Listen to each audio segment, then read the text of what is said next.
umuman bizni o'zi xalqimizda ayollar va bolalarga qo'pollik qilish yoki ularga tahqirlash, ularni zo'ravonligini oldini olish uchun qonun qabul qilayotganligimizni o'zi juda uyatli holatda. Yana xalqaro tashkilotlarning tavsiyasi bilan e'tibor bersanglar, bizni qadriyatlarimizda eng muqaddas hisoblangan ayollar va bolalarni biz zo'ravonlikdan himoya qilish uchun qonun qabul qilishga majbur bo'lyapmiz.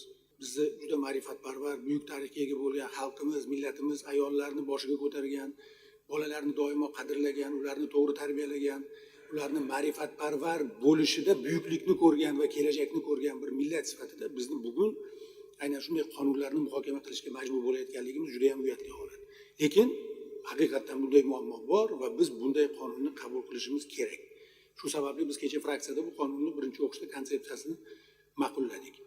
Qonun tashabbuskorlariga faqat bir masalani alohida diqqatlarini qaratdik, til bilan bog'liq masalada.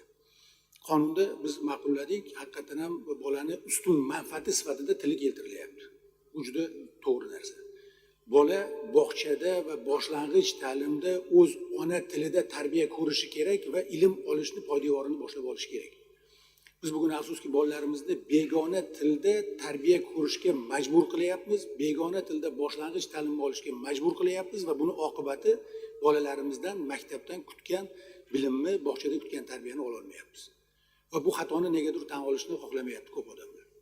Afsuski bu pedagogikada isbotini topgan bir masala, muammo va bu qonunda buni aks etishi biz uchun juda ham ma'qul. Biz buni qo'llab-quvvatlaymiz. Faqat bitta taklifimiz bo'ladi. Oliy Majlisga qonun loyihalarini kiritish reglamentiga muvofiq har qanday qonunni kiritilayotganda ushbu qonun bilan o'zgartirishlar kiritiladigan qonunlar ham ilovaga kiritilishi kerak. Va biz bu qonunni ikkinchi o'qishda o'zimiz albatta taklifimiz, tahririmizni kiritamiz.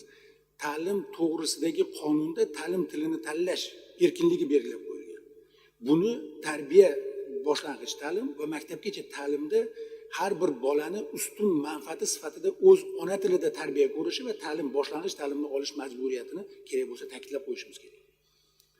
Bugun bola begona tilda tarbiya olishga majburlanyapti va tarbiya olmayapti. Begona tilda boshlang'ich ta'lim olishga majburlanyapti va boshlang'ich ta'limni olmayapti.